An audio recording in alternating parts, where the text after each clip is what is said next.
olha, ficam aqui com uma notícia que ninguém sabe no país, ninguém sabe.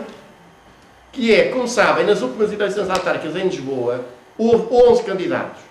E a SIC Notícias decidiu escolher quais eram os 7 que ela achava que tinham direito a falar e a discutir. E organizou, no Museu da Eletricidade em Lisboa, um debate com 7 candidatos. Eram 12 candidatos, excluindo 5, um dos quais eu. Eu fui com todos os outros candidatos, embora discordando profundamente das ideias de alguns deles, como é fácil de perceber. Fui com eles manifestar-me à entrada daquele programa e exigindo o direito democrático a que todos, mesmo aqueles que dizem coisas que eu acho completamente erradas, poderem, em pé de igualdade, defender os seus pontos de vista. Ficámos à porta, guardados pela PSP, pelas prestimosas forças da ordem. E eles realizaram o debate. E eu apresentei queixa à Comissão Nacional de Eleições pela violação de um princípio que está na Constituição, básico, que não era preciso estar na Constituição, que está na consciência de qualquer de nós, que é o da igualdade de tratamentos e de igualdade de oportunidades das diferentes candidaturas quando vão ao ato eleitoral. Um ano depois, a Comissão Nacional de Eleições condenou, depois de uma série de episódios que não vem para aqui, condenou a empresa proprietária da SIC Notícias, aplicando-lhe, aliás, uma coima ridícula, mas isso agora também não vem ao caso, mas condenou-a pela violação desse princípio. E considerou que aquela violação, além de mais, é uma violação assintosa, quer dizer, era dolosa. Não é uma distração, é o Sr. Ricardo Costa quis mesmo, são só estes que falam e aqueles não falam. E eu, quando fui notificado como queixoso nesse processo, elaborei uma pequena nota à imprensa, ultra seca, que dizia, por deliberação de tantos do tal, a Comissão Nacional de Eleições decidiu condenar a empresa proprietária da SIC Notícias, na coima de tanto, e abri aspas e pus o texto da própria decisão, por violação do princípio não sei o que, não sei mais. Enviei para todas as agências noticiosas, todas as televisões, todos os jornais diários, todas as revistas, as principais revistas, e todas as principais rádios nacionais. Não saiu numa só. Numa que fosse. O que é demonstrativo, de facto, de que este sistema deu bafo, deu fim. E, portanto, que as pessoas devem organizar para lutar contra isto. Porque realmente só pia quem está do lado do poder. E numas vezes são uns mais rosados, noutras vezes são outros mais alaranjados. Mas a nível central é isto. E quando nós chegamos às próximas eleições, as pessoas vão ver como este jogo vai tentar ser jogado outra vez na base de uma mistificação que é candidatos a primeiro-ministro, só há 2. Porque só estes partidos é que podem aspirar a ganhar as eleições. O resto cala tudo. E, portanto, só há debates com estes e só estes é que falam. E se os cidadãos eleitores, que têm nas suas mãos uma responsabilidade de escolha, se deixarem alinhar nesse jogo, vão perpetuar um jogo completamente falacioso em que nós estamos metidos há mais de 20 anos, que é, as pessoas votam nulos, convencidas das promessas que eles fazem. E lembremos, 150 mil postos de trabalho, abaixamento dos impostos, pré-PPL, salvaguarda do Serviço Nacional de Saúde, não sei o quê. Depois, ao fim dos anos de governação, dizem, fomos completamente enganados. Eu diria que a primeira conclusão que está aqui é que nas eleições, e as eleições não esgotam a democracia, experimentem, não pôr lá os pés. Porque não pôr lá os pés faz com que as máquinas partidárias vão lá sempre. E são levadas pela mão, comiam as velhinhas e as freiras e os guardas nacionais republicanos antes do 25 de Abril. E os mortos também votavam, como se sabe.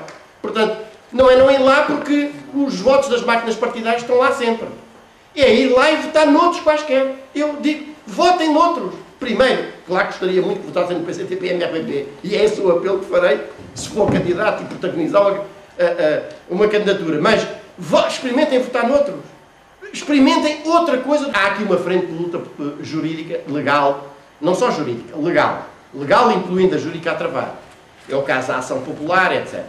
Mas quero dizer também que, como jurista com 33 anos a atuar tribunais, também vos digo com toda a clareza. Nada de pensar. Acho que essa frente é importante. Acho que há uma disponibilização de juristas, sobretudo que percebam de direito administrativo, para intentar um procedimento desses, mas é preciso que os cidadãos tenham a consciência de que não podem confiar apenas na via judicial.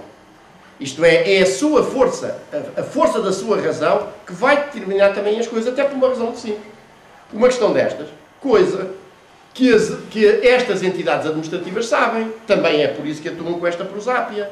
Os tribunais administrativos, que são os tribunais administrativos e fiscais, como se chama, onde são julgados e analisada, apreciada a sua legalidade dos atos da administração, são verdadeiros postos sem fundo. O de Lisboa, por exemplo, que eu conheço bem, melhor do que o daqui de Braga, por exemplo, está a julgar recursos a 5 e a 6 anos de distância. Por exemplo, as últimas requisições civis em caso de greve dos funcionários judiciais, em que eu patrocinei o Sindicato dos Funcionários Judiciais a pedido deles, ganhou-se a ação a título póstumo. Quer dizer, 4, 5 anos depois da greve ter sido liquidada através de um recurso ilegal e inconstitucional à requisição civil, o Tribunal veio dizer: essa resolução do Conselho de Ministros foi contrária à lei. Ora, a abóbora.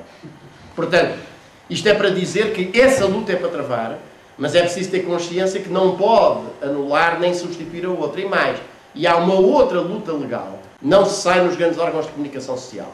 Pois, as pessoas, pelo menos as do MRPP, sabem como é que isso se faz. Nunca saíram nos grandes órgãos de comunicação social, desde antes do 25 de Abril até agora têm outra forma de fazer. É o porta a porta, é o comunicado, fotocopiado, tirado, impresso, enfim, da forma mais simples que houver, é ir falar com as pessoas, uma a uma, com os poucos meios que se põe, mas indo fazer esse trabalho de formiga. Mas, de facto, fazendo passar a grande palavra de ordem, que eu acho que deve sair daqui, que é a da organização das pessoas para resistir.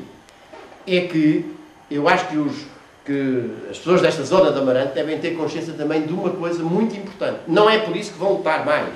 Não precisam que os aguilhoem, piquem para lutar. Mas é importante perceber que isto é um enorme balão de ensaio. O que está aqui em causa é um enorme balão de ensaio. Quer dizer, se esta passa, está descoberto o caminho, através de uma elaboração de um plano nacional dos recursos não sei o quê, com um Instituto Nacional que está completamente nas tintas para isso e que calciona tudo, com a ausência de pareceres, todas as entidades vinham dar parecer, e com tudo arremedado completamente à margem da lei e à margem dos interesses das populações, para tudo ser imposto em matéria do que representa grandes negociatas. E, portanto, de alguma forma, digamos assim, eu acho que os olhos do resto do país, que obviamente vos deve apoiar e se deve solidarizar convosco, estão também postos na vossa luta. E, portanto, olha, eu só posso terminar dizendo isto. No que depender do meu muito modesto e humilde esforço, possam contar comigo e podem contar comigo os amarantinos, sejam simpatizantes do PCTP-MRPP, sejam simpatizantes do PC, do UDP, do PS, do PDS, do Bloco de Esquerda, não de coisa nenhuma, tenham credo religioso, não tenham, são cidadãos que estão em consciência ao lutar por aquilo que o seu espírito crítico, no qual não admitem que ninguém mande, lhes diz que é justo lutar. Podem contar com esse apoio. Muito obrigado.